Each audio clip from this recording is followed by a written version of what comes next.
예수와 제자들이 빌립보 가이사랴 여러 마을로 나가실새 길에서 제자들에게 물어 이르시되 사람들이 나를 누구라고 하느냐. 예수님께서 길에서 제자들에게 사람들이 나를 누구라고 하느냐를 물어보십니다. 예수님께서 누구신지를 완전하게 공개하고자 하는 의도가 있음을 알 수가 있습니다. 제자들에게 예수님이 어떤 분이신지 이제는 밝히 알게 할 때가 되었다라고 생각을 하시고 먼저 사람들이 예수님을 어떻게 생각하는지를 질문을 합니다. 28절에 보면 제자들이 여짜와 이르되 세례 요한이라 하고 더러는 엘리야 더러는 선지자 중에 하나라 하나이다.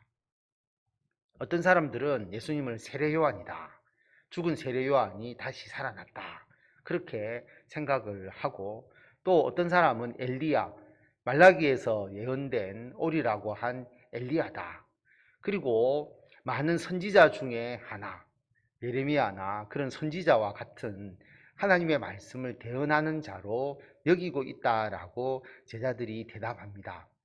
이 모든 것은 예수님에 대해서 정확하게 알고 있지 못하는 것이죠.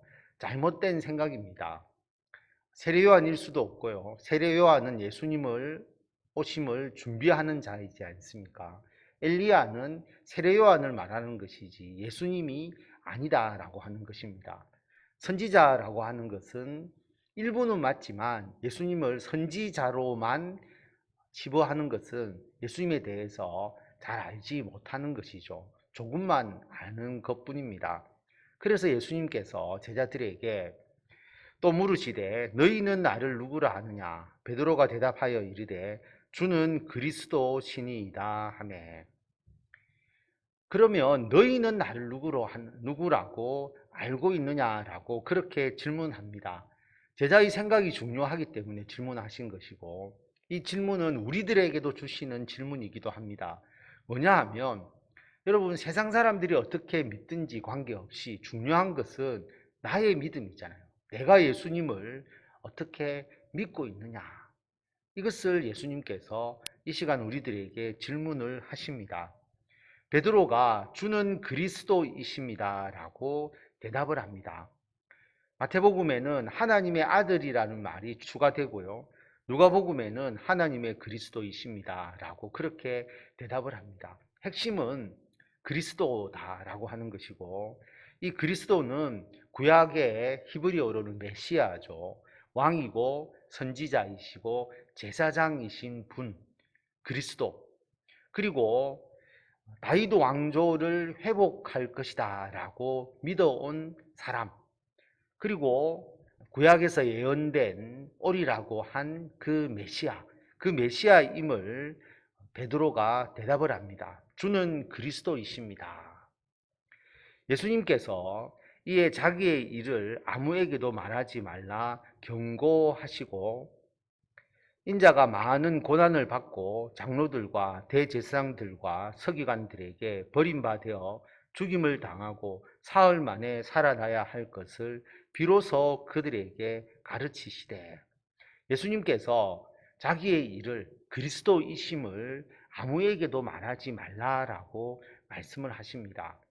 왜냐하면 그 말이 틀렸기 때문이 아니죠. 마태복음에 보면 베드로가 이 대답을 한 것에 대해서 예수님께서 칭찬을 하십니다. 그러니까 올바로 대답을 한 것입니다. 그러나 그 당시의 백성들은 메시아에 대한 생각이 잘못되어 있었죠. 단순히 정치적인 다윗 왕조를 회복하는 정치적 왕으로 오시는 메시아를 생각했기 때문에 메시아관이 잘못되어 있는데 예수님이 메시아라는 것이 알려지게 되면 상당한 혼란을 초래하게 될 것이기 때문에 자기의 일을 아무에게도 말하지 말라라고 말씀을 하십니다.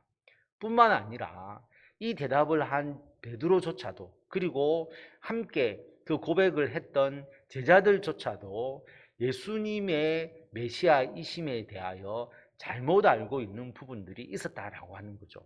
일반 백성들처럼 예수님의 메시아를 정치적인 왕으로 생각하고 있었습니다. 그래서 예수님께서 메시아에 대해서 예수님의 자신의 그 그리스도의 사명에 대해서 다시 말씀을 하신 것입니다.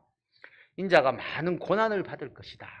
그리고 장로들과 대제사장들과 서기관들에게 버림받아 죽임을 당할 것이다. 장로와 대제사장과 서기관이라고 하는 것은 사내들인 공회를 구성하는 3대 직분이잖아요.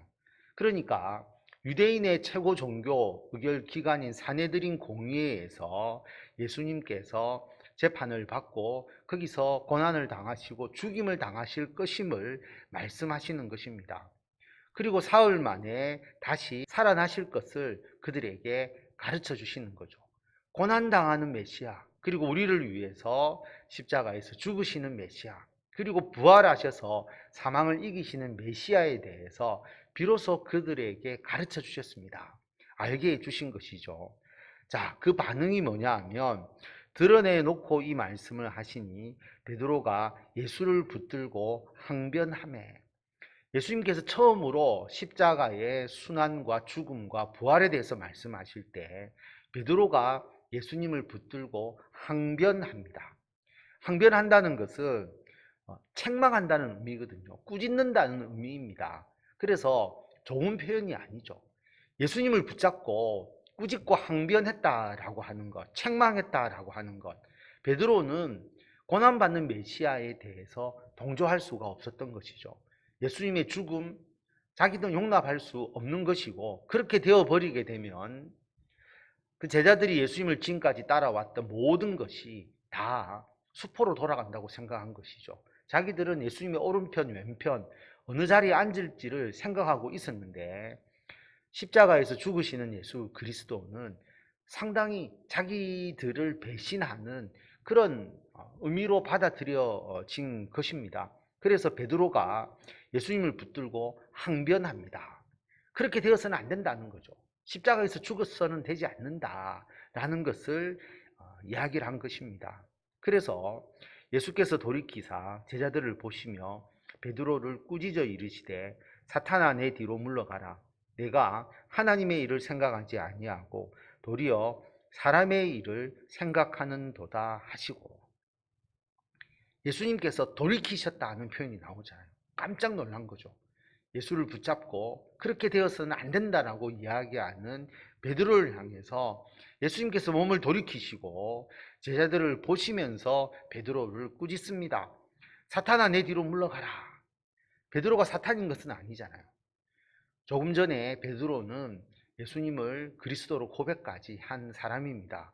그런데 그 그리스도가 정치적 목적으로 또 정치적 야망으로 이루어지는 그리스도라면 그것은 하나님의 그리스도가 아닌 것이죠.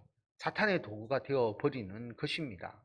그래서 그 예수님의 십자가의 죽음과 대속을 가로막는 베드로의 행위는 사탄의 계교에 빠져든 것과 같다라고 하는 겁니다. 그래서 예수님께서 사탄아 내 뒤로 물러가라 라고 사탄의 술책에 이용되는 베드로를 책망을 하십니다.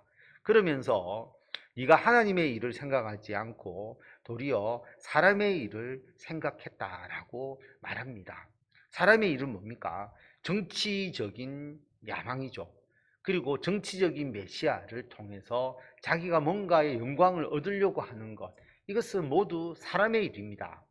하나님의 일은 하나님께서 이 땅에 가장 중요하게 생각하신 것이 우리들의 구원이잖아요. 그래서 우리들을 구원하기 위해서 예수님을 이 땅에 보내셔서 십자가에서 죽게 하셔서 우리들의 죄를 대속하신 것인데, 그게 하나님의 일인데, 그 구원은 도외시하고 어떤 세상의 성공과 세상에서의 자신의 야망을 이루고자 하는 그 목적으로 예수님을 따른다면 그것은 사람의 일이다라는 것을 분명하게 예수님께서 말씀하십니다.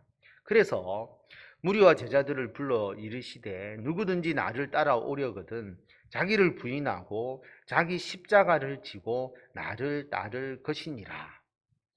누구든지 나를 따라오려거든 자기를 부인해야 된다는 겁니다. 나를 부인하면 그게 누가 남아있는가요? 예수님이 남아있는 거죠. 예수님을 중심으로 살아가야 된다. 그리고 자기 십자가를 지고 나를 따라야 된다. 예수님을 믿고 주님의 일을 하면서 우리들에게 일어나는 여러 가지 고난이나 희생, 이런 것을 당연히 감수하고 예수님을 따라야 한다는 것을 말씀하고 있습니다. 그래서 제자들도 자기를 부인하고 오직 예수님의 뜻에 순종해야 되죠. 예수님께서 십자가의 대속과 부활을 위해서 이 땅에 오시고 그 길을 걸어가면 그게 자기하고 맞지 않다 할지라도 그 길을 따라가야 되는 거죠. 예수님을 중심으로 살아가야 되는 겁니다.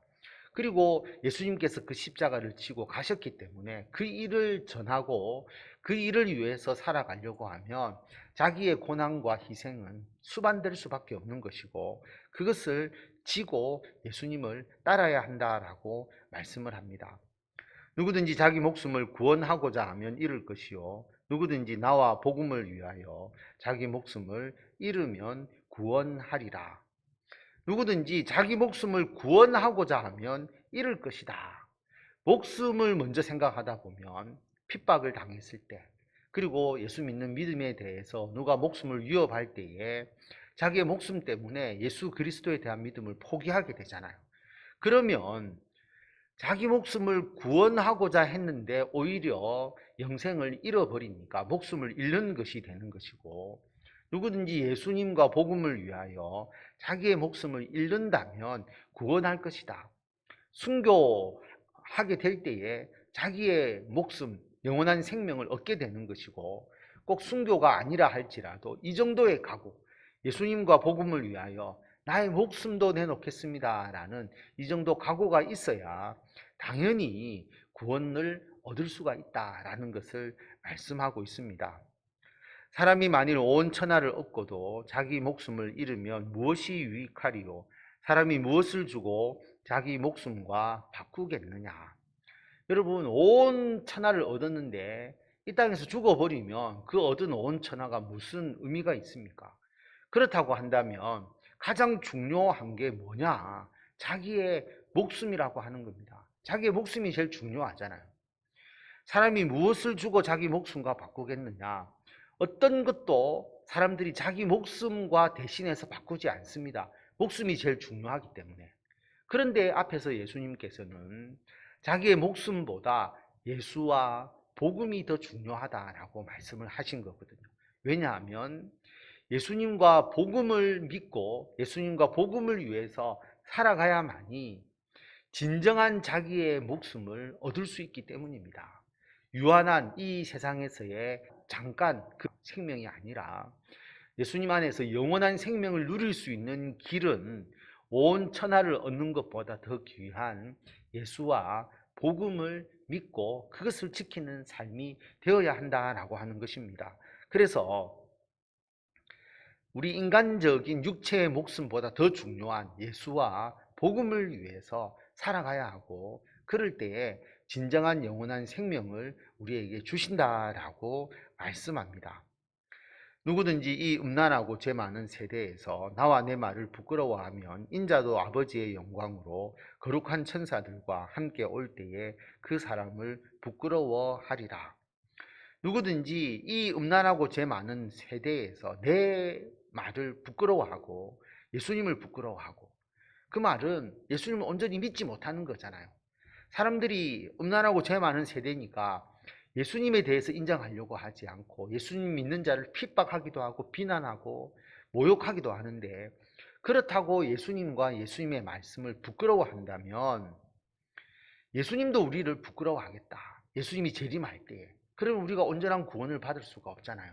그래서 이 세상은 음란하고 죄 많은 세대이기 때문에 예수님이 믿는 것을 온전히 그들이 좋아하지 않을 수 있습니다. 그러나 우리는 끝까지 예수님과 예수 그리스도의 복음, 예수님의 말씀을 지키고 증거하고 주의 영광을 이 세상 가운데 나타내어야 한다라고 하는 것을 기억하시고, 이 복음의 전파자로서 주님을 위해서 헌신하시는 귀한 성도 여러분들이 다 되시기를 바랍니다.